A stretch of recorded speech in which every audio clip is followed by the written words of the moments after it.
Sometimes evil thinks it can hide in the shadows of a forgotten town, preying on the innocent. Sometimes decent folks turn away when they should stand up. 4 rough men cornered a young woman in Dry Creek, thinking nobody would care enough to stop them. They were wrong.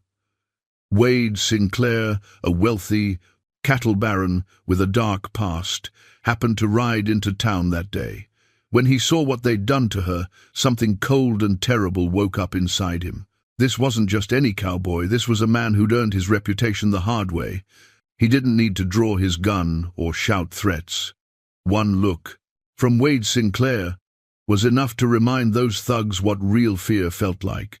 What did he do that left 4 hardened men frozen in their tracks? Before we jump back in, tell us where you're tuning in from, and if this story touches you, make sure you're subscribed, because tomorrow I've saved something extra special for you.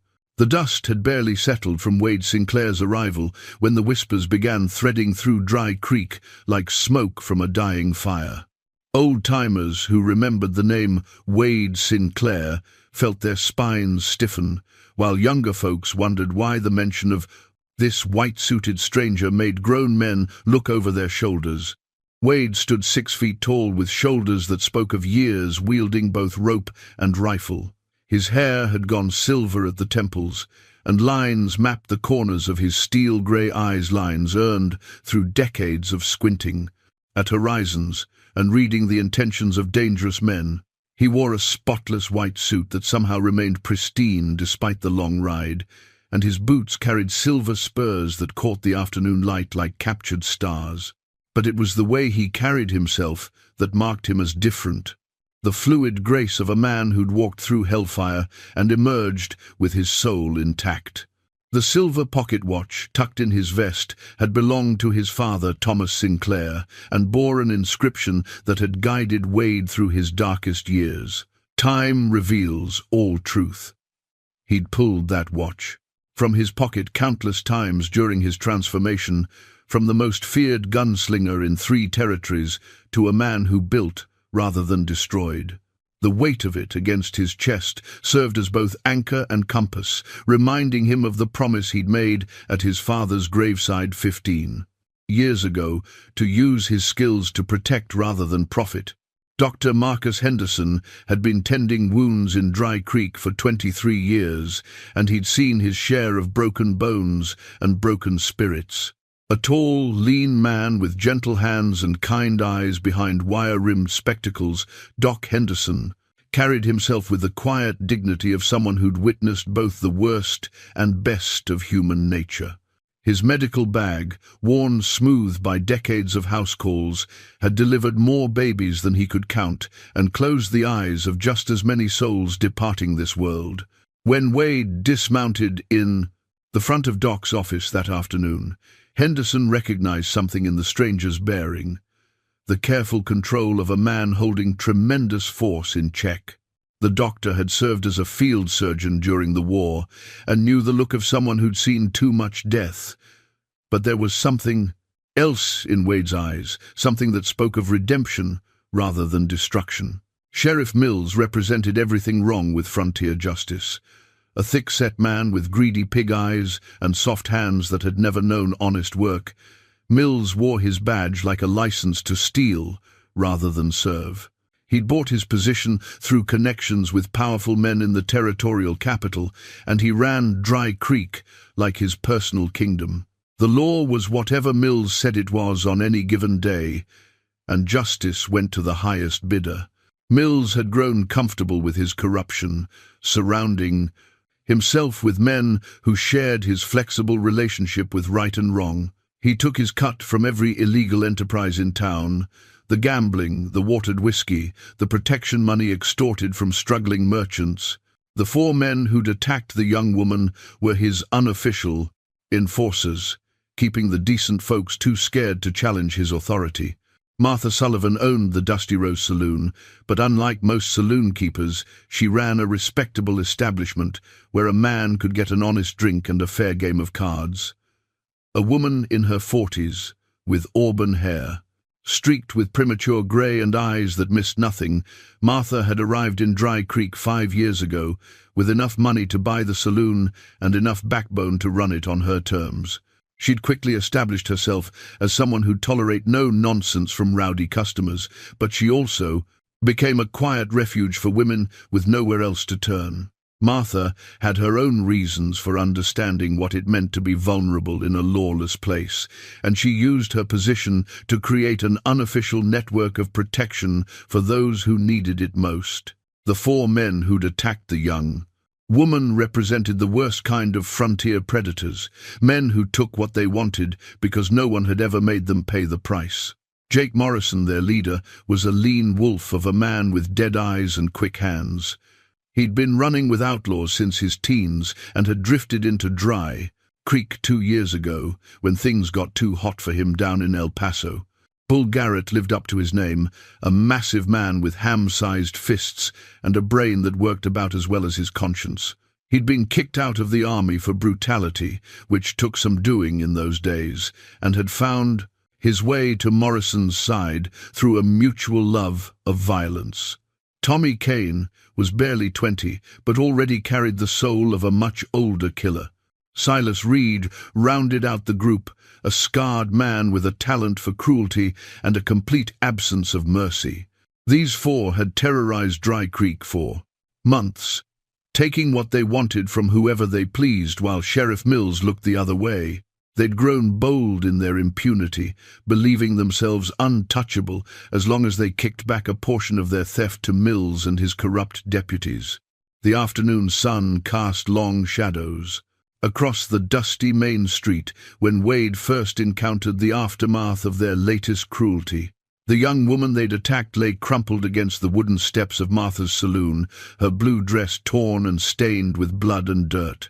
In her clenched fist she clutched a torn blue ribbon, all that remained of the simple hair tie she'd worn that morning when the world still made sense. Wade knelt beside her with the careful movements of a man who understood trauma, his voice gentle as morning rain. "Easy now, miss. You're safe. No one's going to hurt you anymore." The woman, Sarah Collins, as he would soon learn, looked up at him with eyes that had seen too much horror for someone so young. She was perhaps 22, with honey-colored hair and features that spoke of gentleness and kindness. The kind of woman who'd spend her last penny helping a neighbor, which made the cruelty visited upon her all the more heinous. Sarah had come to Dry Creek 6 months ago after losing her parents to fever, carrying nothing but a worn carpet bag and her mother's sewing basket. She'd found work as a seamstress, living in a tiny room above the general store and sending half her meager earnings to support an elderly aunt back in Kansas. She attended church every Sunday, helped Martha serve meals to hungry drifters, and had never spoken an unkind word about anyone. Her only crime had been walking alone to the post office that morning, and her only misfortune had been catching the attention of Jake Morrison and his crew. They'd cornered her in the alley beside the bank, and when she'd screamed for help, the few people who heard had hurried in the opposite direction. As Wade helped Sarah to her feet, something awakened in his chest, the same cold fire that had once made him the most feared gunslinger from Abilene to El Paso. But this was different from the rage that had driven him in his younger days. This was righteous anger, tempered by years of hard-won wisdom and focused by the moral code he'd spent 15 years building. He'd put away his guns after the killing of Billy Torino in Tombstone, when he'd looked down at another young man's body and realized that each death was carving away another piece of his soul. The silver pocket watch had been his father's final gift, and Thomas Sinclair had been a good man, a rancher who'd built something lasting instead of leaving a trail of graves. Wade had spent the past 15 years doing the same, building a cattle empire that stretched across 3 counties and employed hundreds of good men who'd found second chances under his banner. His Circle S ranch had become a refuge for veterans, drifters, and anyone willing to work hard for honest wages. He'd thought his fighting days were behind him, but looking at Sarah's battered face and the torn blue ribbon in her trembling hand, Wade felt the familiar weight of destiny settling on his shoulders. Some fights couldn't be walked away from, and some evil demanded a response that went beyond words and good intentions. The four men who'd hurt this young woman had made a fundamental error. They'd assumed that in a place like Dry Creek, no one would care enough to stand up for an orphan seamstress with no family and no power. They were about to learn just how wrong they could be. As the sun began its descent toward the western horizon, painting the dusty street in shades of gold and amber, Wade Sinclair checked his father's silver watch and made a promise that would change Dry Creek forever. Time, as his father had always said, revealed all truth.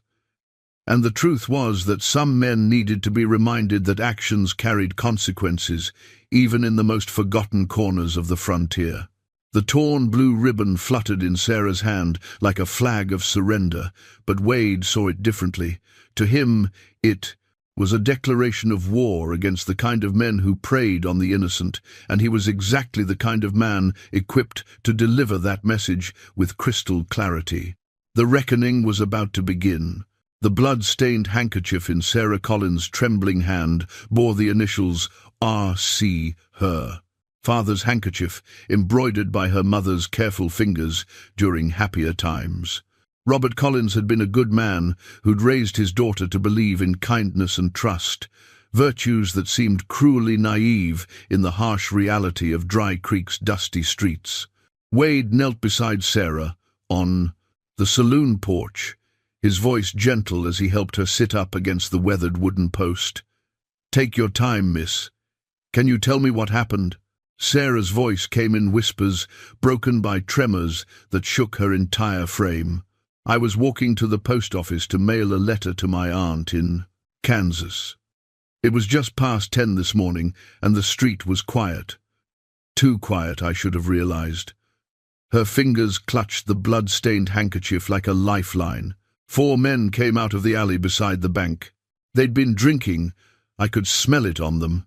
Doc Henderson appeared with his medical bag, his practiced eyes immediately assessing Sarah's injuries. A cut lip, bruises forming on her arms, and the kind of shocked expression that spoke of trauma beyond the physical. He worked quietly while Sarah continued her account, his gentle hands cleaning wounds while his ears listened to a story that made his jaw tighten with controlled anger. The big one, they called him Bull. He grabbed my arm first, said I was too pretty to be walking alone, that a girl like me needed protection. Sarah's voice cracked. When I tried to pull away, the leader Jake, the men, others called him Jake. He laughed and said they'd be happy to show me what protection looked like. Wade's steel-grey eyes remained fixed on Sarah's face, but his hands had begun to move with subtle precision, checking the placement of his gun and the position of his knife. These were unconscious movements, muscle memory from decades of violent encounters, awakening despite 15 years of peaceful living. "I screamed for help," Sarah continued, her voice growing stronger as Doc Henderson's ministrations eased her physical discomfort. "I saw Mrs. Peterson across the street and old Mr. Williams coming out of the general store. But when they heard me scream, they just looked away and hurried off in the other direction, like I wasn't even there." Martha Sullivan emerged from her saloon, having heard the commotion. She took one look at Sarah's condition, and her face hardened into an expression of pure fury. Martha had seen this kind of thing before, in other frontier towns, where men like Morrison's crew operated with impunity. "Those 4 animals have been terrorizing this town for months," Martha said, her voice carrying the steel of hard-earned experience. "Sheriff Mills won't touch them because they're on his payroll. Every decent person in Dry Creek walks in fear, while those monsters take whatever they want." Wade stood slowly, his movements controlled but purposeful. "Tell me about these men. I want to know exactly who I'm dealing with." Sarah looked up at him with eyes that held both fear and a desperate kind of hope. "Jake Morrison is their leader. Tall, thin, with pale eyes that look right through you like you're nothing. Bull Garrett is the big one, massive shoulders, no neck, hands like ham hocks. Tommy Kane can't be more than 20, but he's got the coldest smile I've ever seen. And Silas Reed, he's got scars across his face and talks real soft, which somehow makes him scarier than the others. Martha nodded grimly. They showed up about 8 months ago, just drifted into town like buzzards following a wagon. Train started small, demanding free drinks, intimidating merchants, roughing up anyone who looked at them wrong. But Sheriff Mills saw an opportunity to expand his little empire of corruption, so he made them his unofficial deputies. "Where are they now?" Wade asked, his voice carrying undertones that made both women look at him more carefully. "Probably at the Silver Dollar, the gambling hall across from the bank," Martha replied. "They usually hole up there after they've had their fun, drinking away whatever money they've stolen and planning their next bit of mischief." Wade pulled out his father's silver pocket watch and checked the time.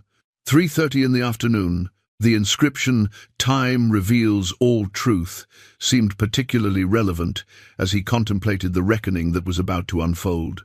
"Miss Collins," he said, his voice formal but kind, "I want you to know that what happened to you today is not your fault, and it will not go unpunished. There are men in this world who mistake kindness for weakness, but they're about to learn the difference." Sarah struggled to her feet with Doc Henderson's help, her legs still unsteady from shock. "Who are you?" she asked, studying Wade's face as if trying to solve a puzzle. "You talk like you know how to handle men like them." Wade was quiet for a long moment, watching the shadows lengthen across the dusty street. "I used to be someone different," he said finally. "Someone I spent 15 years trying to forget. But sometimes the past has a way of calling us back when good people need protection." Doc Henderson finished cleaning Sarah's wounds and prescribed rest, but his attention was focused on Wade. As a former field surgeon, he'd learned to read men quickly, and what he saw in Wade Sinclair's bearing troubled him. "Son, whatever you're thinking about doing, remember that violence has a way of breeding more violence." "Sometimes, Doc, violence is the only language that certain people understand," Wade replied, his voice carrying the weight of hard-earned wisdom. "I've tried peaceful solutions to difficult problems, and most of the time they work. But there are wolves in this world who see mercy as weakness, and the only way to stop a wolf is to show him a bigger predator." As if summoned by the conversation, the 4 men who'd attacked Sarah came swaggering out of the Silver Dollar gambling hall. Jake Morrison led the group, his pale eyes scanning the street with the lazy confidence of a man who'd never faced real consequences for his actions. Bull Garrett followed, his massive frame casting a shadow that seemed to darken the entire street. Tommy Kane and Silas Reed flanked them, their hands resting casually on their gun belts. They moved with the swagger of men who owned the town, their laughter carrying across the street like the sound of breaking glass. Morrison spotted the group gathered around Sarah, and his lips curved into a cruel smile. "Well, well," Morrison called out, his voice carrying the practiced mockery of a man who enjoyed causing fear. "Looks like our little songbird found herself some company. Hope you folks enjoyed the show earlier, we sure did." Wade stepped forward, positioning himself between Sarah and the approaching men. His movements were fluid and precise, and something in his bearing made Morrison's group slow their approach. This wasn't the reaction they were used to receiving from the decent folks of Dry Creek. "Gentlemen," Wade said, his voice carrying across the dusty street with quiet authority, "I believe you owe this young lady an apology." Morrison's laughter was like the sound of spitting into a fire. "An apology? For what? Having a conversation with a pretty girl? Last I checked, talking wasn't against the law in Dry Creek. Neither is getting your teeth knocked down your throat," Wade replied, his voice remaining perfectly level. "But that doesn't make it advisable." The 4 men spread out slightly, a movement so subtle that most observers wouldn't have noticed it, but Wade caught the tactical positioning immediately. They were preparing for a fight. Bull Garrett cracked, his knuckles, a sound like breaking branches. Tommy Kane's hand drifted closer to his gun. Silas Reed's scarred face split into a grin that held no warmth whatsoever. But it was Morrison who held Wade's attention. The man's pale eyes held the flat emptiness of someone who'd killed before and would kill again without a moment's hesitation. This wasn't going to end with words. "You know what I think," Morrison said, taking another step forward. "I think you should mind your own business, old man, before you bite off more than you can chew." Wade checked his father's pocket watch. One more. Time, the silver surface catching the late afternoon sun. Time reveals all truth, and the truth was that some men could only be stopped through superior force. He'd hoped his fighting days were behind him, but sometimes hope had to give way to necessity. "The thing is," Wade said, closing the Bundys, watch with a soft click, "I've already made this my business." The torn blue ribbon in Sarah's hand fluttered in the wind, and Wade knew that whatever happened in the next few minutes would determine whether Dry Creek remained a place where evil thrived or became somewhere decent people could live. Without fear, Sarah's mother's Bible rested on the small table beside her bed in the room above the general store, its worn leather cover marked by years of faithful reading. Pressed flowers served as bookmarks throughout the pages, wildflowers that Sarah and her mother had collected during Sunday walks back in Kansas, when the world seemed gentler and faith felt like armor against life's cruelties. Wade had insisted that Doc Henderson examine Sarah thoroughly, and while the doctor worked, Wade began his own investigation into the pattern of violence that had plagued Dry Creek. What he discovered made his blood run cold, and his resolve harden like tempered steel. Mrs. Elena Martinez, a widow who ran the town's small bakery, had been the first to speak up after word spread that someone was finally willing to listen. She approached Wade the following morning as he sat on the porch of the boarding house, her weathered hands trembling as she clutched her shawl. "Senor Sinclair," she whispered, glancing around nervously to make sure no one was watching. "Those men, they came to my bakery 3 weeks ago. They took bread, took money, and when I protested, Bull Garrett grabbed my wrist so hard he left bruises that lasted for days." Wade listened intently, his steel-grey eyes never leaving Elena's face. "Did you report it to Sheriff Mills?" Elena's bitter laugh held no humor. "I tried. Mills told me that boys will be boys, and maybe I should be more grateful for their protection. Said maybe I needed to contribute more to the town's safety fund if I wanted better service." As the morning progressed, more stories emerged. Thomas Brennan, who owned the feed store, admitted that Morrison's crew had been taking supplies without payment for months. Jenny Walsh, barely 18 and working as a waitress in the cafe, revealed that Tommy Kane had cornered her behind the restaurant 2 weeks ago, only backing off when Martha Sullivan appeared with a loaded shotgun. Each story painted a clearer picture of systematic intimidation designed to keep the town under Sheriff Mills' corrupt control. The 4 men weren't just random predators, they were the enforcement arm of a protection racket that had turned Dry Creek into Mills' personal kingdom. Wade's investigation led him to the sheriff's office, a squat adobe building that squatted on Main Street like a cancer on the town's landscape. Mills sat behind a desk that had seen better days, his soft hands folded over his considerable belly as he regarded Wade with the calculating gaze of a man weighing risks against profits. "I hear you've been asking questions around town," Mills said, his voice carrying the false friendliness of a snake oil salesman. "Might be you're getting the wrong impression about how things work in Dry Creek." Wade settled into the chair across from Mills' desk with the easy grace of a man comfortable in dangerous situations. "Enlighten me, Sheriff. How exactly do things work in your town?" Mills leaned forward, his pig eyes glittering with greed and cunning. "See, we got ourselves a delicate balance here. Good folks go about their business, pay their taxes and their protection fees, and they don't have to worry about the rougher elements that drift through these parts. My boys, Jake and his crew, they keep the real troublemakers moving along." "Protection fees?" Wade's voice remained perfectly level, but something in his tone made Mills shift uncomfortably in his chair. "Well now, that's just good business sense," Mills blustered. A man's got to eat, and keeping the peace ain't free. The town council voted to impose a special assessment for enhanced security services. Wade checked his father's silver pocket watch, the familiar weight of it grounding him in his moral certainty. Funny thing about that. Assessment, Sheriff. I spoke with Mayor Hendricks this morning, and he seems to think the town council never voted on any such thing. Mill's face flushed red, but before he could respond, the door opened, and Jake Morrison sauntered in with the casual arrogance of a man who'd never been truly challenged. He took one look at Wade, and his hand drifted toward his gun. Well, Morrison drawled, if it isn't our new friend who likes to stick his nose where it don't belong. Sheriff, you want me to escort this troublemaker out of town? Wade stood slowly, his movements fluid and controlled.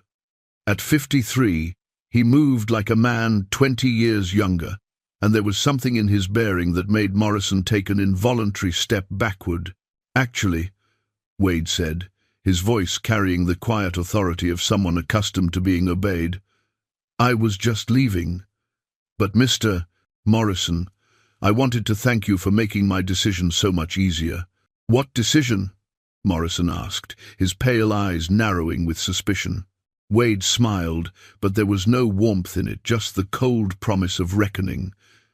The decision about whether to handle this situation with words or with more direct methods. You've convinced me that some problems require a more hands-on approach. As Wade walked toward the door, Morrison's hand dropped to his gun butt. You threatening me, old man? Wade paused in the doorway, his profile etched against the bright afternoon sunlight. Son, when I threaten you, you'll know it. What I'm doing right now is making you a promise. Miss Collins is under my protection now, and anyone who troubles her or any other innocent person in this town will answer to me personally. Morrison's laughter followed Wade out into the street, but there was an edge of nervousness in it that hadn't been there before. Word was spreading through Dry Creek that Wade Sinclair wasn't just another drifter passing through, he was someone with the means and the will to back up his words with action. Martha Sullivan had been watching from her saloon's front window, and she intercepted Wade as he walked back toward the boarding house. Her auburn hair caught the sunlight as she fell into step beside him. You're playing a dangerous game, she said quietly. Mills and his boys don't respond well to challenges to their authority. Wade glanced at her. Appraisingly, Martha Sullivan struck him as a woman who'd faced her share of dangerous men and survived to tell about it. Sometimes dangerous games are the only ones worth playing, he replied. You don't understand, Martha continued, her voice dropping to a whisper. There's more going on here than just corruption. Mills has connections, powerful men who profit from keeping places like Dry Creek lawless. You start a fight here, you might be taking on more than you bargained for. Wade stopped walking and turned to face her directly. Ma'am, I appreciate your concern, but some fights choose you whether you want them or not. That young woman didn't deserve what happened to her, and if good people don't stand up to evil, then evil wins by default. Martha studied his face for a long moment, seeing something there that made her nod slowly. In that case, she said, you should know that you're not alone in this. There are folks in this town who've been waiting for someone with the backbone to make a stand. As the sun began its descent toward the western horizon, Wade felt the familiar weight of destiny settling on his shoulders. He tried to put his violent past behind him, but sometimes the past had a way of catching up with a man whether he wanted it to or not. The worn Bible in Sarah's room seemed to whisper of faith and perseverance, but Wade knew that sometimes faith needed to be backed up with steel and powder. Some evils required more than prayers to stop them. The wanted poster tucked in the bottom drawer of Sheriff Mills's desk bore the faded image of a younger man with the same steel-grey eyes as Wade Sinclair. Wanted. Wade, the Raven Sinclair, $500 reward for the killing of Billy Torino and 6 others in Tombstone. Extremely dangerous. The poster was 15 years old, but Mills had kept it as insurance against the day when such information might prove valuable. That night, after Wade's confrontation at the sheriff's office, Morrison's crew decided to send a message that would demonstrate the cost of interfering with their operations. They chose their target carefully, not Wade himself, who had proven to be more formidable than expected, but the vulnerable young woman whose assault had started this entire conflict. Sarah was awakened from fitful sleep by the sound of breaking glass. Someone had thrown a rock through her window, and tied to it was a note written in crude block letters. "Keep your mouth shut or next time will be worse." The message was signed with a crude drawing of a Raven Morrison's idea of psychological warfare. But Morrison had made a critical error. He'd underestimated both Sarah's courage and Wade's protective instincts.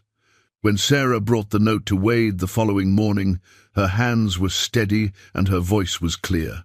"They think they can scare me into silence," she said, her chin raised with defiance that would have made her parents proud. "But I won't. Let them win. My father always said that standing up to bullies was the only way to stop them."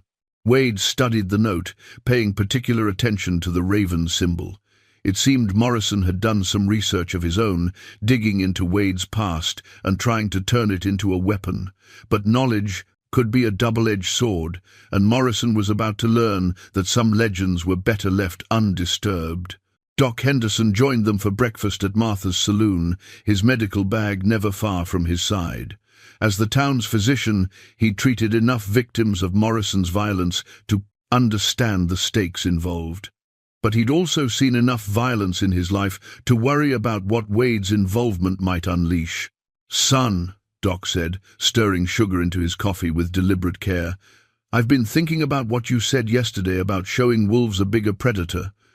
But sometimes when you stir up a nest of rattlesnakes, innocent people get bit." Wade appreciated the doctor's concern, but his resolve had only hardened overnight. "Doc, those rattlesnakes have been biting innocent people for months. The only difference now is that someone's finally willing to bite back." Martha approached their table, moving with the cautious grace of someone who'd learned to read the mood of a room before entering it. She carried a pot of fresh coffee and wore an expression that suggested she had important information to share.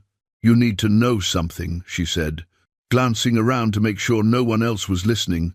"Word came in on the morning stage. Morrison sent a telegram yesterday, and the reply came back this morning. They're bringing in help." Wade's steel-grey eyes sharpened with interest. "What kind of help?" "The Garrett brothers," Martha replied, her voice dropping to a whisper. "Bull's got 2 older brothers who've been running with a gang up in Colorado. They're coming to Dry Creek, and they're bringing friends." Doc Henderson set down his coffee cup with a slight rattle. "How many friends?" "The telegrapher, and don't ask. How I know this, he saw the message before Mills got to it. 6 men arriving on tomorrow's noon stage. Professional gunmen, by all accounts."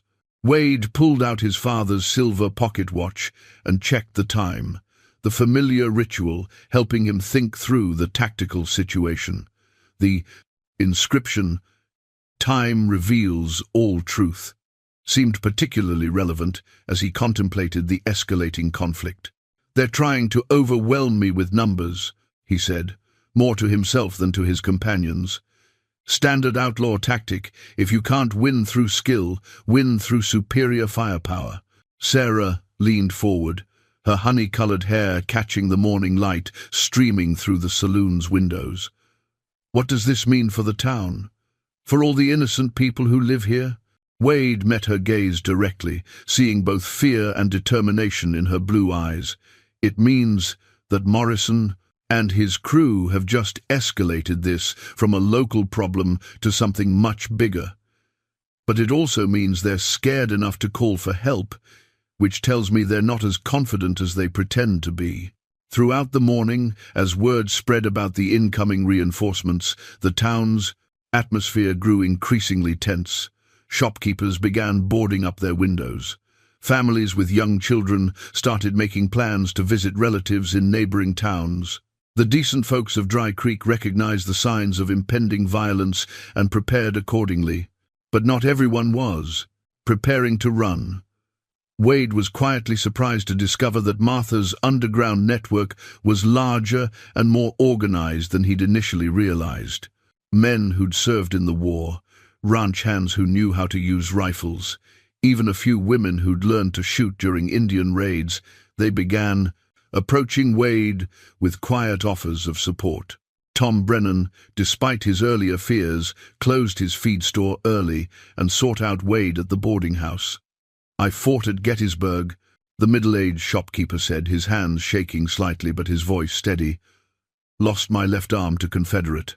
Grape shot, but I can still shoot straight with my right. If you're making a stand, I want to be part of it." Similar conversations occurred throughout the day. Wade found himself reluctantly impressed by the courage of people who'd bade living in fear for months, but were now willing to risk everything for the chance at freedom from Morrison's reign of terror. As evening approached, Wade sat alone on the boarding house porch, cleaning and checking his weapons for the first time in 15 years. The familiar rituals brought back memories he'd tried to bury the weight of a Colt .45. In his hand, the precise movements of loading cartridges, the cold certainty that came with preparing for violence. Sarah found him there as the sun painted the western sky in shades of gold and crimson. She carried a cup of coffee and wore an expression of quiet determination that reminded Wade of her mother's Bible and the faith it represented. "You don't have to do this," she said, settling into the chair beside him. "No one would blame you if you just rode away." Wade looked at her, seeing not just the victim of Morrison's cruelty, but a woman of genuine strength and courage. "Some things are worth fighting for," he replied. "Decent people shouldn't have to live in fear just because evil men think they can take whatever they want." The wanted poster in Mill's desk drawer might reveal Wade's violent past, but time had indeed revealed a greater truth, that a man could change, could find redemption, and could use his dark gifts in service of something larger than himself. The reckoning was coming, and Wade Sinclair was ready for it. The cattle brand iron bearing the Circle S mark lay twisted and blackened in the ashes of Wade's burned barn, a symbol of everything he'd built being reduced to smoke and memory. The attack had come at dawn, when most decent folks were still abed, and the world was painted in shades of grey and gold. Morrison's crew had struck fast and hard, torching the barn and running off 30 head of prime cattle before, disappearing into the maze of arroyos that carved the landscape around Dry Creek. Wade stood among the smoking ruins, his white suit somehow still immaculate despite the chaos surrounding him. His ranch, Han's 5 men who'd followed him through hell and back during their army days, moved through the wreckage with the practiced efficiency of soldiers assessing battle damage. "Could have been worse, boss," said Ezra Thompson, Wade's foreman and oldest friend. A lean, weathered man with a greying beard and eyes that had seen too much war, Ezra carried himself with the quiet competence of someone who'd survived Shiloh and Antietam. They were sending a message, not trying to destroy everything. If they'd wanted real damage, they'd have hit the house and the main corral. Wade nodded, understanding the tactical psychology behind the attack. Morrison was trying to demonstrate his reach while offering an implicit bargain: back down now and suffer only minor losses, or escalate further and risk losing everything. "Round up the boys," Wade said, his voice carrying the authority of someone accustomed to command. "It's time they understood what they're really fighting for." The 5 men who gathered in Wade's parlor that evening represented the core of his transformation from gunfighter to rancher. They'd all served under him during the war, following their young lieutenant through some of the bloodiest campaigns in Tennessee and Georgia. When the war ended, they drifted until Wade found them and offered them something better than saloon fights and cattle rustling: honest work, building something that would last. Ezra Thompson had been Wade's sergeant, a man who could read terrain like scripture and shoot the eye out of a playing card at 50 paces. Miguel Santos had joined them after Chickamauga, a former vaquero whose skill with horses was matched only by his loyalty to the men who'd accepted him as family. James Bear Morrison, no relation to Jake, despite the shared surname, was a mountain of a man whose gentle nature disguised his devastating effectiveness in close combat. Rounding out the group were the twins, Luke and Mark Patterson, who'd grown up on neighboring farms in Ohio and enlisted together on their 18th birthday. They'd survived 4 years of war without a scratch, developing an almost supernatural ability to anticipate each other's movements in combat. Now they ran Wade's horse operation with the same seamless coordination they'd once brought to cavalry charges. "You all know why we're here," Wade began, settling into his father's old leather chair with the silver pocket watch. Resting on the side table, what happened to Miss Collins could happen to any decent woman in this territory. What happened to our barn could happen to any man who dares to stand up for what's right. Bear Morrison spoke up, his deep voice carrying the rumble of distant thunder. "We signed on to punch cattle and break horses, boss, but some of us have been waiting 15 years for you to remember who you really are." Wade studied the faces of these men who'd followed him through hell and chose to stay when peace offered them a different path. "I need you to understand what you're volunteering for. Jake Morrison isn't just another outlaw, he's connected to something bigger. The men coming in on tomorrow's stage are professionals, and this fight is going to get bloody before it's over." Miguel Santos leaned forward, his dark eyes intense. "Patron, you pulled me out of a federale jail in Juarez when I had nowhere else to turn. You gave me work, respect, family. If you're making a stand against men like these, then my gun is yours." The twins exchanged one of their wordless communications before Luke spoke for both of them. "We've been watching what those animals do to the decent folks in town. Sarah Collins reminds us of our sister back in Ohio, sweet, trusting, deserving of protection. We're in, boss, whatever it takes." Wade felt something tighten in his chest as he looked at these men who'd chosen to stand with him despite understanding the risks. This was what he'd been fighting for without realizing it, not just justice for Sarah, but the preservation of everything good and decent that civilization could offer. A soft knock at the door interrupted the gathering, and Doc Henderson entered, carrying his medical bag and wearing an expression of grave concern. "Wade, I need to speak with you about what I found when I examined Sarah more thoroughly." The doctor's words carried an ominous weight that made everyone in the room stiffen. Wade gestured for him to continue. "The injuries were worse than I initially thought," Doc said carefully. "There's evidence of systematic brutality. This wasn't random violence or even ordinary assault. Someone took their time, enjoyed causing pain. Sarah's strong, and she's healing physically, but the psychological damage runs deep." Wade's hands clenched into fists, and for the moment the mask of civilized restraint slipped to reveal the cold fury that had once made him the most feared gunfighter in 3 territories. "Are you saying what I think you're saying, Doc?" Henderson nodded gravely. "I'm saying that what they did to her was calculated cruelty, designed to break her spirit as well as her body. Men who do such things don't stop unless they're made to stop permanently."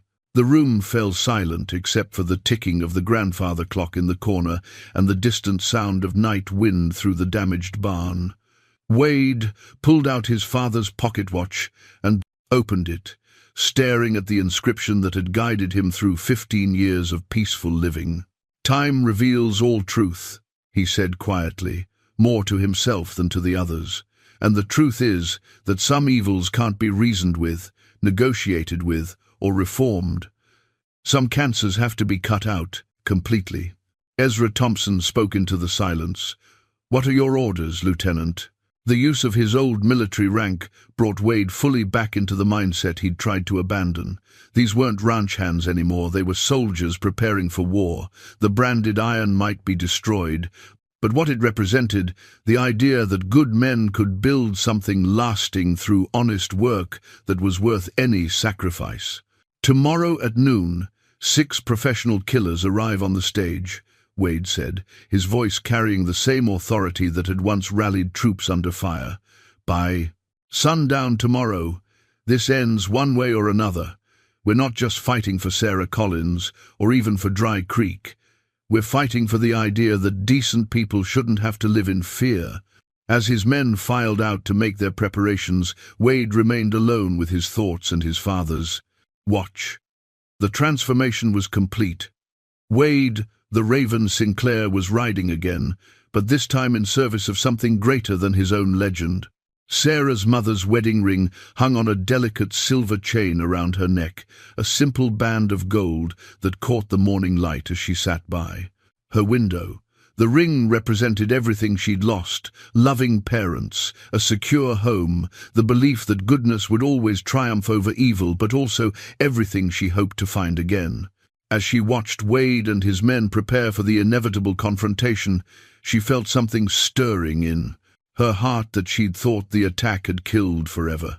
The transformation in Sarah over the past week had been remarkable to witness. The broken, traumatized young woman who'd clutched a torn blue ribbon was evolving into someone stronger, forged by suffering, but not destroyed by it. She'd begun helping Martha at the saloon, serving meals to the growing number of townspeople who'd quietly allied themselves with Wade's cause. Wade found her there as the noon stage approached, carrying coffee and determination in equal measure. The bruises on her face had faded to yellow shadows, but the steel in her blue eyes burned brighter than ever. "You should leave town," he said gently, settling beside her at the small corner table where she'd taken her break. "Take the evening stage to Denver and stay with your aunt until this is over." Sarah's laugh held no bitterness, only a quiet strength that reminded Wade of his mother's unwavering faith. "Mr. Sinclair, I've been thinking about what you said yesterday about how decent people shouldn't have to live in fear. Well, if I run now, I'll be living in fear for the rest of my life." Doc Henderson approached their table, his medical bag in one hand and a cup of coffee in the other. The past week had aged the gentle physician, worry lines carving deeper around his kind eyes as he contemplated the violence that was about to engulf his quiet town. "Sarah's right to stay," he said, settling into the third chair with a tired sigh. "I've seen what happens to people who let trauma drive them into hiding. Sometimes the only way to heal is to face down the source of the wound." Through the saloon's front window, they could see Jake Morrison and his 3 companions lounging outside the Silver Dollar gambling hall. Bull Garrett was cleaning his fingernails with a wicked-looking knife, while Tommy Kane practiced quick draws with an empty holster. Silas Reed simply sat and watched the street with the patient intensity of a predator waiting for prey. But it was Morrison himself who commanded attention. The lean, outlaw leader had shed his usual casual demeanor in favor of something more calculating. He wore his guns low and tied down, and his pale eyes swept the street with the methodical precision of someone planning a battlefield. "They're different today," Martha observed, joining the conversation as she refilled coffee cups. "Focused, like they've stopped playing games and started thinking of this as war." Wade nodded, recognizing the shift in his opponent's demeanor. Professional killers bring professional discipline. Morrison knows that 6 more guns gives him overwhelming superiority, so he's willing to bet everything on a direct confrontation. As if summoned by the conversation, the distant sound of the noon stage reached their ears. The rhythmic pounding of hooves and the rattle of wheels on the dusty road announced the arrival of Morrison's reinforcements and the end of any possibility for peaceful resolution. Wade pulled out his father's silver pocket watch and checked the time. 12:15. The stage was running late, which might work in his favor. Every extra minute gave his own people more time to prepare, and Morrison's crew more time to grow nervous. "I want you all to understand something," Wade said, his voice carrying the quiet authority that had once commanded troops under fire. "What's about to happen isn't just about justice for Sarah, or even about cleaning up Dry Creek. This is about proving that evil doesn't get to win just because it's willing to use violence. The stage appeared at the far end of Main Street, a cloud of dust marking its approach like smoke from a funeral pyre. Wade could make out 6 additional figures riding alongside the coach, their silhouettes unmistakably those of men accustomed to violence.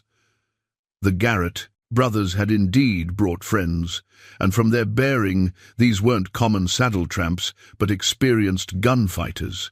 Sarah reached across the table and touched Wade's hand, her fingers warm despite the chill of impending confrontation.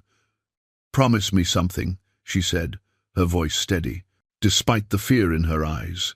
"Anything," Wade replied, meaning it. "Promise me you'll remember who you are now, not just who you used to be. You're not just the Raven anymore. You're the man who built something good, who gave broken soldiers a second chance, who showed a traumatized woman that there are still decent men in this world."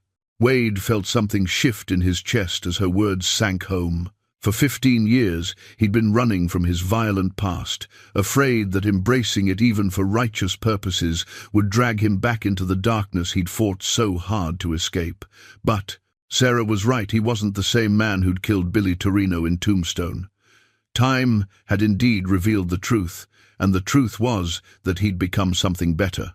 Doc Henderson stood as the stage pulled up in front of the hotel, his professional instincts already preparing for the casualties that were sure to follow. "I'll be at my office," he said simply. "When this is over, bring me whoever needs patching up." Martha moved behind the bar, her hands checking the position of the shotgun she kept hidden beneath the polished wood. "My customers know to hit the floor when the potions shooting starts," she said with grim practicality. "But if any of those animals try to hurt innocent people, they'll discover that I know how to use this scattergun." As the 6 reinforcements dismounted from their travel-stained horses, Wade got his first clear look at the men Morrison had summoned to end this conflict. They were everything he'd expected: hard-faced professionals who wore their guns like tools of their trade and moved with the fluid confidence of men who'd survived countless violent encounters. But they were also making the same mistake that Morrison had made. From the beginning, they were seeing Wade Sinclair as just another aging gunfighter trying to relive past glories. They had no idea they were facing a man who'd spent 15 years learning to channel his deadly skills through the lens of hard-won wisdom and moral certainty. The wedding ring on. Sarah's chain caught the afternoon light as she stood to return to her work, and Wade found himself thinking about the future that might exist beyond the next few hours. A future where decent people could build families and communities without fear, where young women like Sarah could walk to the precipice, post office without terror, where the rule of law meant something more than the whims of corrupt men. It was a future worth fighting for, worth killing for, and if necessary, worth dying for. The final confrontation was about to begin, and Wade Sinclair was ready to show Jake Morrison and his reinforcements what happened when evil pushed a good man too far.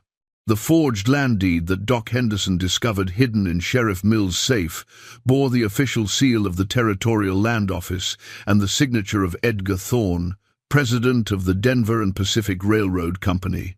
Sarah's family farm, the modest plot of land her parents had left her, sat directly in the path of the proposed rail line that would connect Denver to the California coast, making it worth more than 100 ordinary homesteads. Doc had found the document by accident while treating Mills for a bout of severe stomach pain that had left the corrupt sheriff doubled over and barely conscious. In his delirium, Mills had babbled the combination to his safe, and Henderson's medical ethics had warred briefly with his civic duty before duty won. What he discovered changed everything they thought they knew about the violence plaguing Dry Creek. Wade studied the forged deed by lamplight in Doc's office, his steel-grey eyes tracing the careful forgery that would have transferred Sarah's property to Edgar Thorne for a fraction of its true value. The document was dated 3 days before the attack. On Sarah, meaning her assault hadn't been random brutality, but calculated terrorism designed to drive her from her land. "Edgar Thorne," Wade said quietly, the name carrying the weight of old wounds and bitter memories. I should have known he was behind this. Sarah looked up from the chair, where she'd been sitting in stunned silence since learning that her parents' legacy had been the true target all along. "You know this man?" Wade's laugh held no humor, only the harsh recognition of old enemies and older mistakes. "I know him. 15 years ago, Edgar Thorne and I were partners in a mining venture up in Colorado. He handled the business end while I provided security for the operation. Good money, legitimate work, or so I thought." Doc Henderson poured 3 glasses of whiskey with hands that trembled slightly from the implications of what they'd discovered. "What happened? Thorne was using our mining operation as a front for claim jumping and land fraud. When honest prospectors struck gold on neighboring claims, Thorne would send in hired guns to run them off, then file legal papers claiming the land had been abandoned. My job was supposed to be protecting our workers, but Thorne was using my reputation to intimidate anyone who might ask questions about his methods." Wade accepted the glass of whiskey but didn't drink, his attention focused on the painful memories that the forged deed had awakened. "When I found out what he was really doing, I confronted him. Told him I wanted out of the partnership and that he needed to make things right with the people he'd cheated. Thorne's response was to hire a gunman named Billy Torino to kill me and make it look like a mining accident." Sarah's blue eyes widened with understanding. "Billy Torino, the man on that wanted poster.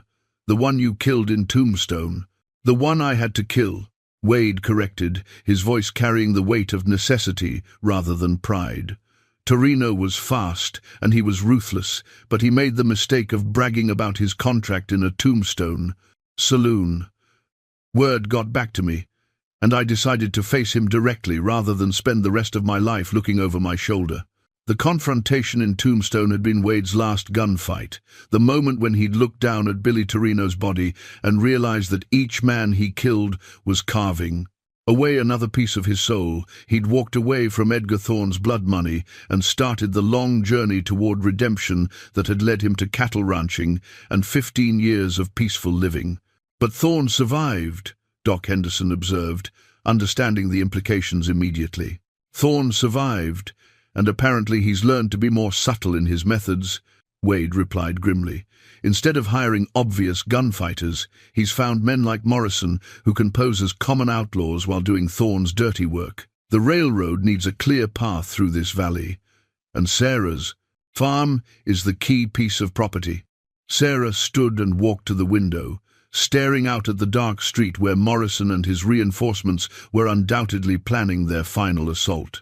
"So my parents' death, my attack, all the terror this town has endured.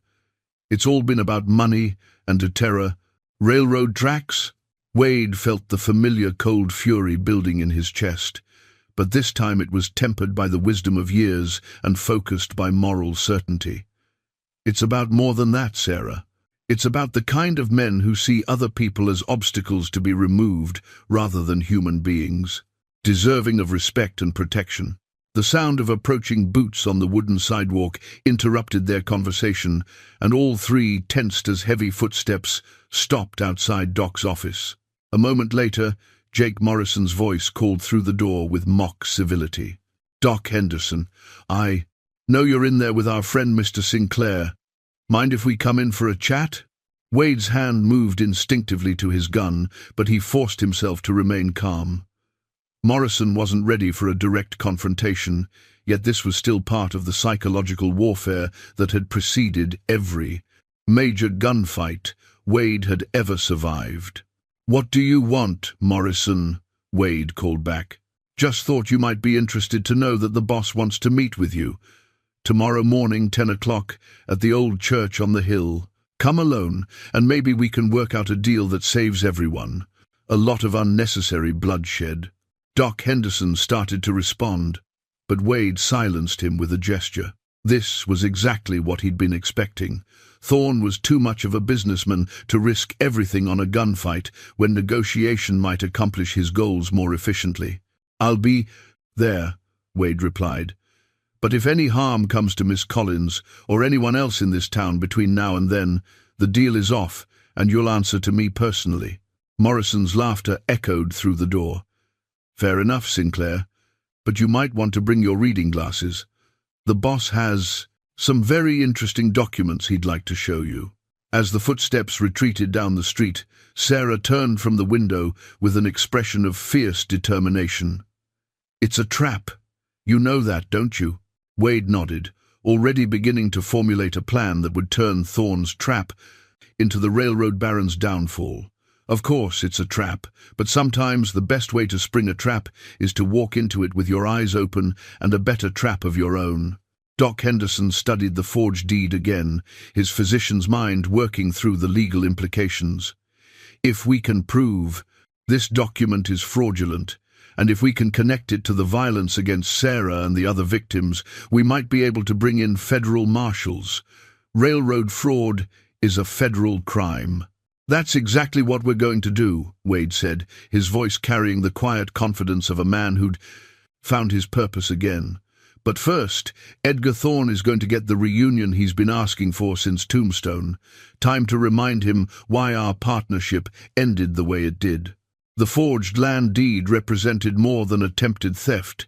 It was proof that evil men would always find new ways to prey upon the innocent, and that sometimes the only response was superior force applied with righteous purpose. Tomorrow morning's meeting would determine whether justice or corruption ruled in Dry Creek, and Wade Sinclair was ready to settle that question permanently. But first, he had one more night to prepare for a confrontation that had been 15 years in the making, and this time he wouldn't be fighting alone. The decent people of Dry Creek deserved better than to be pawns in Edgar Thorne's game of greed, and Wade intended to make sure they got it. Wade's old black leather shooting glove lay on the dresser in his room at the boarding house, its supple surface worn smooth by years of practice, draws, and deadly encounters. He hadn't worn it in 15 years, but muscle memory guided his fingers as he pulled it on, the familiar weight and grip transforming his hand from that of a peaceful rancher into the tool of a legendary gunfighter. The glove represented his full acceptance of what tomorrow would require, not the desperate violence of his youth, but the controlled application of deadly force in service of justice. Wade flexed his fingers, feeling the leather conform to his hand like a second skin, and knew that he was ready for whatever Edgar Thorne had planned. Dawn was still hours away, but sleep was impossible. Wade sat by his window, cleaning and checking his weapons with the methodical precision that had kept him alive through countless violent encounters. His Colt .45 Peacemaker bore the scratches and worn bluing of a working gun, while his backup piece, a short-barreled .38, nestled in a shoulder holster that would be invisible beneath his white suit jacket. A soft knock at his door interrupted the familiar ritual, and he opened it to find Sarah standing in the hallway, fully dressed despite the early hour. She carried a wrapped bundle that she pressed into his hands with trembling fingers. "I've been sewing all night," she said quietly. "I wanted you to have this before you left." Wade unwrapped the bundle to reveal a black vest made from the finest wool, cut in the military style he'd favored during the war. The stitching was flawless, each seam reinforced with the skill that had made Sarah one of the finest seamstresses in 3 territories. But what caught his attention was the small silver thread. Embroidered over the heart, a raven in flight, its wings spread in defiance rather than retreat. "Sarah," he began, but she silenced him with a finger to his lips. "You told me once that you used to be someone different, someone you spent 15 years trying to forget," she said, her blue eyes bright with unshed tears. "But I've watched you these past weeks, and I've seen who you really are. You're not just the raven, you're a protector, a builder, a man who stands up for those who can't defend themselves. Wear this, and remember that you're fighting for something worth preserving." Wade pulled on the vest, feeling the weight of her faith in him settling around his shoulders like armor. The silver raven caught the lamplight, transforming from a symbol of death into something approaching hope. Ezra Thompson appeared in the doorway, his weathered face grim with the knowledge of what the day would bring. "The boys are ready, boss. Miguel's got the horses saddled, and the twins have scouted 3 different routes to the old church. Bear's positioned himself where he can cover your back if things go sideways." Wade nodded, appreciating the military precision his old soldiers had brought to the morning's preparations. They'd fought together through hell during the war, and their loyalty had never wavered through 15 years of peace. If today brought violence, he couldn't ask for better men to stand beside him. "What about the townspeople?" Wade asked, knowing that Thorne's men might retaliate against civilians if the confrontation went badly. "Martha's got the women and children gathered at the church basement," Ezra replied. "Tom Brennan and the other shopkeepers are armed and ready to defend their businesses. Doc Henderson's got his medical supplies ready at 3 different locations in case the fighting spreads." As the sun began to paint the eastern horizon in shades of gold and crimson, Wade made his final preparations. The silver pocket watch that had guided him through 15 years of peaceful living went into the vest pocket Sarah had sewn, its familiar weight a reminder of his father's moral guidance. The black shooting glove transformed his gun hand into an instrument of precise violence, while the embroidered vest served as armor for his soul. Sarah walked with him to the livery stable, where his men waited with quiet professionalism. They'd all put on their old cavalry uniforms, faded blue wool that had seen action from Shiloh to Atlanta, brass buttons polished to a shine despite their age. These weren't just ranch hands anymore. They were soldiers preparing for one final campaign. "You don't have to do this alone," Miguel said, checking his rifle one more time. "We could surround the church, make sure Thorne doesn't have any surprises waiting." Wade appreciated the offer, but this was bigger than tactics and firepower. This needs to end with Edgar Thorne understanding that his kind of corruption won't be tolerated here.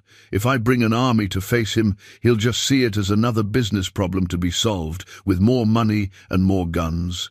But if I walk in alone and walk out victorious, every other railroad baron and land grabber will think twice before trying the same tactics. Bear Morrison, the gentle giant who shared a surname with their enemy, spoke up with characteristic directness. "What if he just shoots you the moment you walk through that door?" Wade's smile held the cold confidence that had once made him a legend. "Then you boys make sure he regrets it. But Edgar Thorne isn't a killer. He's a businessman who hires other people to do his killing. He'll want to talk first. Try to find an angle that lets him win without risking his own neck." As Wade mounted his horse, Sarah approached for a final goodbye. The morning light caught the gold of her wedding ring chain, transforming it into a symbol of the future that might exist beyond the next few hours. "Promise me you'll come back," she said, her voice steady despite the fear in her eyes. "I promise," Wade replied, meaning it with every fiber of his being. "But if something happens to me, I want you to take that forged deed to the territorial marshal in Denver. Make sure the whole world knows what Edgar Thorne was willing to do to steal your family's land." The ride to the old church took Wade through the heart of the valley that had become his home. Rolling grassland stretched toward distant mountains, dotted with cattle that bore his Circle S brand. This was what he'd built during 15 years of peace, not just a ranch, but a vision of what the frontier could become when good men worked together toward common goals. The church itself sat on a hill overlooking the valley, its weathered wooden walls and simple bell tower standing as monuments to the faith of early settlers who'd believed that civilization could take root even in the wildest places. Wade had helped raise the money to build it, and he'd attended services there every Sunday since arriving in the territory. Now it would serve as the setting for a confrontation that had been building since his partnership with Edgar Thorne had ended in violence 15 years ago. The irony wasn't lost on him. A church dedicated to redemption and forgiveness hosting a meeting between Two men whose relationship could only end in blood. Wade checked his father's pocket watch one final time, 9:45 in the morning. In 15 minutes, he would face the man whose greed had set in motion the chain of events that had transformed him from a peaceful rancher back into the deadly gunfighter known as the Raven. But this time was different. This time he wasn't fighting for money or reputation or the simple thrill of proving himself faster than another man. This time he was fighting for Sarah's right to live without fear, for the decent people of Dry Creek to build their lives in peace, and for the principle that evil shouldn't be allowed to triumph simply because it was willing to use violence. The black shooting glove flexed as Wade dismounted and approached the church doors. Time had indeed revealed all truth, and the truth was that some battles couldn't be avoided, only won or lost. Edgar Thorne was about to learn that 15 years of peaceful living hadn't softened Wade Sinclair. It had given him something worth fighting for that was stronger than mere survival. The reckoning had finally come, and Wade was ready to finish what Edgar Thorne had started in Colorado all those years ago. The real sheriff's badge lay on the altar of the old church, its silver surface tarnished with age, but bearing the authentic seal of the territorial government. Edgar Thorne had placed it there like a piece of evidence in a courtroom, proof of Sheriff Mill's corruption and the systematic breakdown of law and order that had made his land-grabbing scheme possible. Wade pushed through the church doors to find Thorne waiting in the front pew, his expensive suit and polished boots a stark contrast to the humble surroundings. At 58, Edgar Thorne had grown soft around the middle, his once sharp features now bloated with prosperity and self-indulgence. But his pale blue eyes still held the calculating intelligence that had made him one of the most successful railroad barons in the territory. Jake Morrison and two of his men flanked the altar, their hands resting casually on their gun belts, but their postures alert for trouble. The other members of Morrison's crew were positioned outside, creating a perimeter that would prevent escape while maintaining the illusion of a peaceful meeting. "Wade Sinclair," Thorne said, rising from his seat with theatrical politeness. "You look well for a man who's supposed to be dead. I heard you'd given up gunfighting to become a cattle rancher. How wonderfully domestic." Wade walked down the center aisle with measured steps, his black shooting glove visible against the white of his suit jacket. The silver raven that Sarah had embroidered over his heart caught the morning light streaming through the church's simple windows. "Edgar," Wade replied, his voice carrying the same casual tone he might use to greet an old acquaintance. "Still stealing from honest folks, I see. Some things never change." Thorne's laugh echoed off the wooden walls, but there was an edge of nervousness in it that hadn't been there 15 years ago. Stealing is such an ugly word. I prefer to think of it as aggressive acquisition of undervalued assets. The railroad needs a clear path through this valley, and Miss Collins' property happens to sit directly in that path. "So you decided to terrorize her into selling," Wade said, stopping at the front row of pews, close enough to strike but far enough away to have room to maneuver if shooting started. "Just like you decided to have me killed when I threatened to expose your operation in Colorado." The badge on the altar seemed to gleam with accusation, a symbol of the legitimate law that Thorne had corrupted for his own purposes. Wade recognized it as the badge that had belonged to Sheriff William Ross, an honest lawman who disappeared 6 months ago while investigating claims of railroad fraud. "Billy Torino was an unfortunate necessity," Thorne said with a casual shrug. "You were becoming inconveniently moral, and I couldn't afford to have a partner with sudden attacks of conscience. But you proved surprisingly difficult to kill, and after Tombstone, I decided it was more cost-effective to simply avoid territories where you might be operating." Morrison spoke up from his position near the altar, his pale eyes fixed on Wade with professional interest. "Boss, this is all very nostalgic, but maybe we should get to the point. My boys are getting anxious, and anxious men make mistakes." Thorne nodded, and pulled a leather portfolio from his jacket, extracting several documents that he laid out on the front pew like a hand of cards. "Here's what I'm prepared to offer, Wade. Miss Collins signs over her property for fair market value, let's say $2,000, and you take your men and ride out of the territory. Everyone walks away alive, and the railroad gets its right of way." Wade glanced at the papers, recognizing more forged documents designed to give Thorne's theft a veneer of legality. "And if I refuse? Then this valley becomes very unhealthy for people who oppose progress," Morrison said, his hand drifting closer to his gun. "Starting with that pretty little seamstress who's been causing so much trouble." The threat against Sarah crystallized. Wade's resolve like steel cooling in a forge. This wasn't just about land fraud anymore. It was about the fundamental question of whether evil men could terrorize innocent people with impunity. "You know what the problem with men like you is, Edgar," Wade said, his voice carrying the quiet authority that had once commanded troops under fire. "You think everyone has a price, that every principle can be bought or intimidated away. You never learned to recognize the kind of man who can't be purchased or scared off." Thorne's confidence began to waver as he recognized something dangerous in Wade's tone. "Now see here, Wade, there's no need for anyone to get hurt. This is just business." "No," Wade replied, his steel-gray eyes never leaving Thorne's face. "This is justice. You've had 15 years to learn from what happened in Colorado, 15 years to become a better servant man. Instead, you've gotten worse, terrorizing young women, corrupting lawmen, stealing from families who have nothing left but the land their parents died to claim." Morrison's hand was now openly resting on his gun butt, and Wade could sense the other two men shifting into combat positions.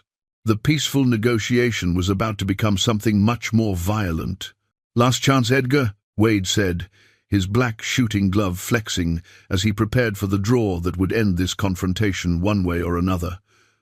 "Call off your dogs, return the stolen land, and get out of the territory. Make the right choice for once in your miserable life." Thorne's face twisted with rage and greed, and Wade saw the exact moment when the railroad baron chose violence over justice. It was the same choice Thorne had made 15 years ago, and Wade was ready to deliver the same consequences. Edgar Thorne's silver spurs lay broken on the church floor, their ornate metalwork shattered by the impact of his fall. The expensive spurs had been a symbol of his wealth and power, crafted by the finest silversmiths in Denver and worn as badges of his dominance over lesser men.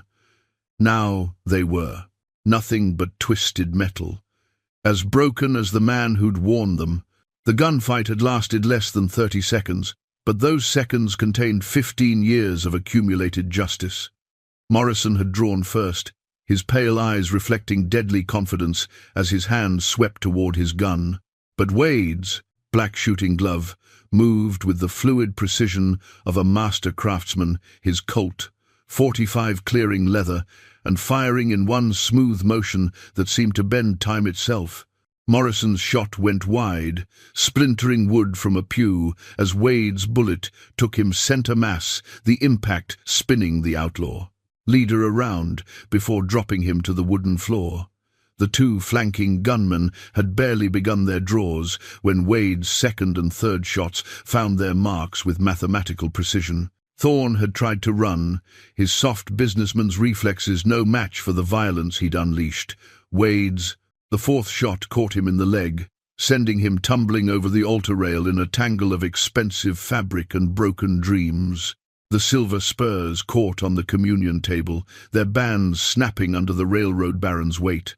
Now, as gun smoke drifted through shafts of morning sunlight, Wade stood over the man who'd haunted his conscience for 15 years. Thorne lay clutching his wounded leg, his face pale with shock and the dawning realization that his money and connections couldn't protect him from the consequences of his actions. "You should have stayed in Colorado," Wade said, his voice carrying no satisfaction, only the weary acceptance of necessary violence. "You should have learned that some debts eventually come due." Thorne's breathing came in ragged gasps as he tried to staunch the bleeding from his leg wound. "You can't kill me, Wade. I'm not some outlaw you can. Gun down in the street. I have connections, powerful friends who'll hunt you to the ends of the earth." Wade holstered his gun and knelt beside Thorne, his steel-grey eyes reflecting neither mercy nor cruelty, only justice finally served. "I'm not going to kill you, Edgar. That would be too easy. And it wouldn't serve the cause of justice. You're going to live long enough to face a federal judge and answer for every crime you've committed." The sound of approaching horses announced the arrival of Wade's men, who'd heard the gunfire and come running despite his orders to stay away. Ezra Thompson was the first through the church doors, his weathered face grim as he surveyed the aftermath of the confrontation. "Boss, you all right?" Ezra asked, his rifle ready in case more of Morrison's crew were hiding nearby. "I'm fine," Wade replied, standing slowly and checking his father's pocket watch. The inscription, "Time reveals all truth," seemed particularly appropriate as he looked down at the broken spurs and the fallen railroad baron. Time to clean up this mess and restore some order to Dry Creek. Miguel Santos and the Patterson twins secured the area, while Bear Morrison, the gentle giant who shared a name with the dead outlaw, helped gather the evidence that would ensure Thorne faced federal prosecution. The forged land deeds, the real sheriff's badge, and Morrison's confession before the shooting began would provide more than enough proof of the conspiracy. As they prepared to transport Thorne back to town for medical treatment and eventual trial, Sarah Collins appeared in the church doorway. She disobeyed Wade's instructions to stay safe, but her presence felt right somehow, the victim witnessing justice finally served. "Is it over?" she asked, her blue eyes taking in the broken spurs and the scattered documents that represented Thorne's shattered scheme. Wade nodded, feeling a weight lift from his shoulders that had been there since his partnership with Thorne had ended in violence 15 years ago. "It's over. Thorne will face trial for fraud and conspiracy, and the territorial government will investigate every land deal he's made in the past decade." Sarah approached the altar where the real sheriff's badge still lay, its tarnished surface catching the morning light. "What about Sheriff Mills and the rest of his corrupt deputies?" "They'll face justice too," Wade assured her. "The territorial marshal is already en route with federal warrants. By sunset tonight, Dry Creek will have honest law enforcement again." As they helped the wounded Thorne to his feet, the railroad baron made one final attempt at negotiation. "Wade, be reasonable. I can make you rich beyond your wildest dreams. The railroad needs partners, not enemies." Wade's response was to hand Thorne over to Ezra Thompson and walk away without a backward glance. Some men never learned that there were things more valuable than money. Things like justice, honor, and the right of decent people to live their lives in peace. The silver spurs remained broken on the church floor, a fitting monument to the defeat of corrupt power and the triumph of righteousness over greed. The reckoning that had been 15 years in the making was finally complete, and Wade Sinclair could face the future with a clear conscience. The new town charter for Dry Creek bore the official seal of the territorial government and the signatures of elected representatives who would ensure that corruption never again took root in the valley. Sarah Collins had been elected as the town's first mayor, her courage during the crisis earning the respect and trust of citizens who'd learned that true leadership came from moral strength rather than political connections. 6 months had passed since the confrontation at the old church, and the transformation of Dry Creek was nothing short of remarkable. Where once fear had stalked the dusty streets, families now walked hand in hand to the new schoolhouse that Wade had helped build. Where corruption had flourished in shadows, honest merchants conducted business under the protection of federal marshals who'd established a permanent presence in the territory. Wade stood on the porch of his rebuilt ranch house, watching the sun set over the valley that had become truly peaceful for the first time in years. The barn that Morrison's crew had burned was now larger and stronger than before, filled with cattle that bore his Circle S brand and horses that his men trained for buyers from California to Kansas.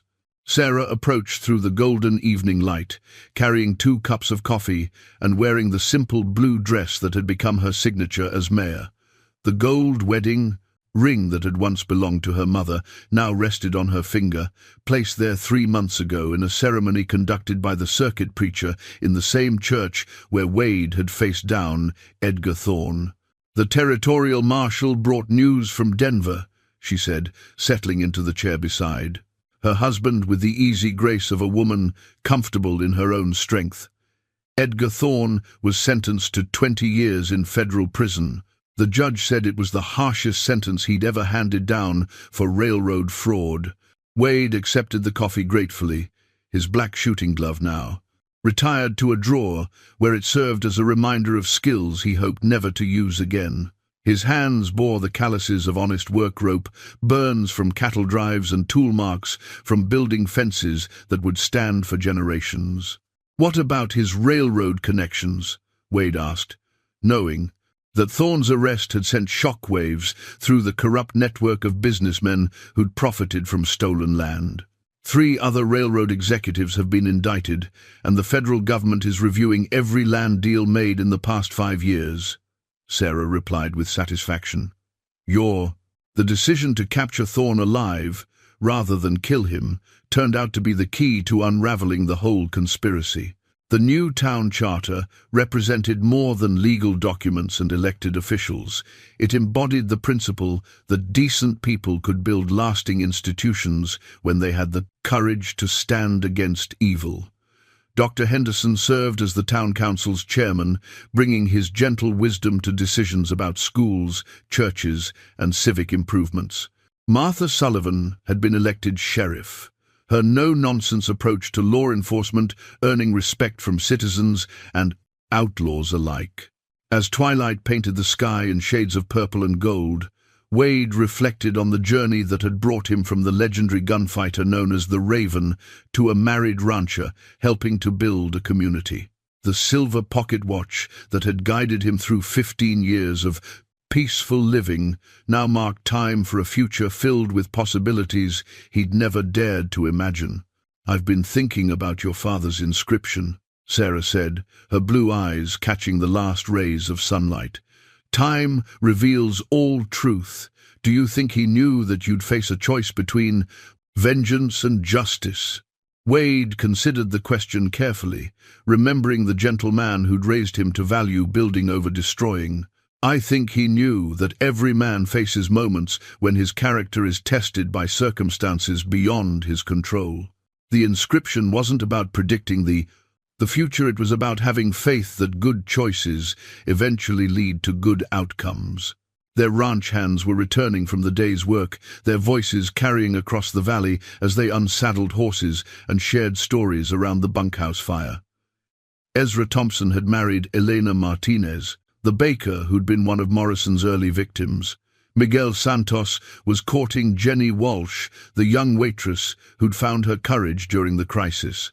The Patterson twins had started their own horse ranch in partnership with Bear Morrison, whose gentle nature had made him a favorite with the children who rode his carefully trained ponies. Doc Henderson approached the house, carrying his ever-present medical bag and wearing the satisfied expression of a man who'd spent his day bringing new life into the world rather than patching up violence.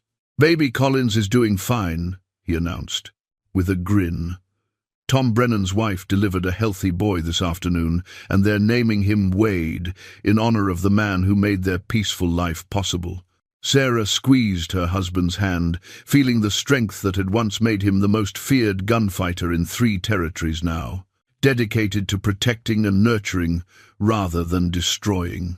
The torn blue ribbon from her assault had been preserved in a frame on their mantel, not as a reminder of trauma, but as a symbol of how courage could transform suffering into strength.